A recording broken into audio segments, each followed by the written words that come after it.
Have you ever watched a perfectly designed machine, a championship-caliber engine humming with precision, and then spotted a single glaring flaw, a loose screw, a tiny crack that threatens to bring the whole magnificent structure crashing down?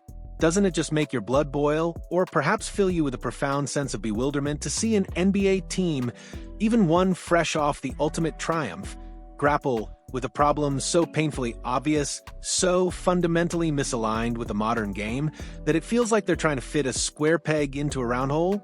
We're talking about the Boston Celtics, the reigning champions, and their seemingly intractable dilemma with Anfernee Simons, a player whose very archetype is rapidly losing its luster in an NBA landscape utterly transformed by the relentless pursuit of two-way excellence. This isn't just about one player, it's a stark, almost brutal market correction, a seismic shift in what defines true value in professional basketball, and it's leaving a trail of once prized defensive talent struggling to find their footing. The Boston Celtics, still basking in the glow of their 2024 NBA championship, made a move this past offseason that on the surface seemed like a shrewd piece of financial engineering. They traded veteran guard Jrue Holiday, a beloved figure and a cornerstone of their championship defense, for Anfernee Simons. The rationale was clear: slash payroll for the upcoming season and shed the final 2 years of Holiday's hefty contract from their books. It was a move designed to optimize their financial future, to ensure long-term flexibility while maintaining a championship core. Yet, beneath the surface of fiscal prudence, a more complex and troubling narrative was already beginning to unfold, one that speaks volumes about the evolving nature of NBA talent and the harsh realities of market demand. Simons, a gifted offensive player with a silky smooth scoring touch, represents a player type that, in today's unforgiving league, is slowly but surely losing its once guaranteed currency. To understand Simons' predicament, we must first grasp the seismic shift that has occurred at the highest echelons of professional basketball. Defense, once considered a secondary concern for many offensive maestros, has ascended to an unprecedented level of importance. It's no longer merely a component of a winning strategy, it is, in many respects, the foundation upon which championships are built. Teams are now meticulously dissecting opponent lineups, relentlessly scouring for any hint of a weak link, any vulnerable point of attack they can exploit. The postseason, in particular, becomes a brutal proving ground where defensive liabilities are exposed with surgical precision. We've seen it time and again. Towering defensive anchors like Rudy Gobert, once thought to be immune, are constantly dragged out to the perimeter, forced to defend in space, their perceived strengths turned into potential weaknesses. Karl-Anthony Towns, a supremely talented offensive big man, suffers the same fate, his defensive struggles magnified under the bright lights of playoff basketball. Even offensive titans like Stephen Curry and Trae Young, players whose scoring prowess can single-handedly win games, find themselves relentlessly targeted on the defensive end, their energy sapped, their offensive rhythm disrupted. The past two NBA champions stand as irrefutable testaments to this new paradigm. The Boston Celtics, in their dominant 2024 run, assembled a near-perfect lineup, a veritable fortress of two-way talent. Their starting five boasted an almost uncanny lack of defensive weaknesses. Even their perceived weak points in the starting lineup, Al Horford and Derek White, were both former all-defensive team selections, capable of holding their own against the league's elite. There was simply nowhere for opponents to hide, no easy basket to be found. Fast forward to the 2025 Oklahoma City Thunder, another team built on the bedrock of versatility and defensive tenacity. Their roster was a collection of long, athletic, switchable defenders, making it a nightmare for opposing offenses. Shai Gilgeous-Alexander, their undisputed superstar, often found himself targeted on defense. Not because he was a particularly poor defender, but simply because, in a lineup devoid of obvious flaws, he was the only place left to go. These champions weren't just winning, they were dictating the terms of engagement, suffocating offenses with relentless, collective defensive pressure. This isn't to say that building a top-tier team with any defensive weaknesses is an impossible feat. The last 2 years, with their near-perfect defensive champions, might well be the exceptions rather than the rules. It remains incredibly challenging to construct an entire rotation without some sort of defensive vulnerability. However, a quick, almost chilling glance at this summer's offseason transactions paints an undeniable picture.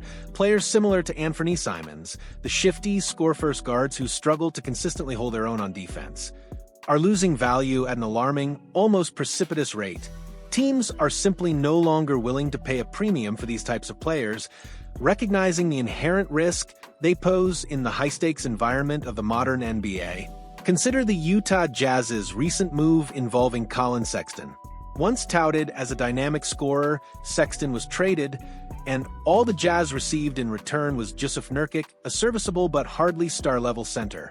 To add insult to injury, the Jazz actually had to attach draft capital to the Charlotte Hornets in the deal, essentially paying another team to take on a player who, not long ago, was considered a significant offensive asset.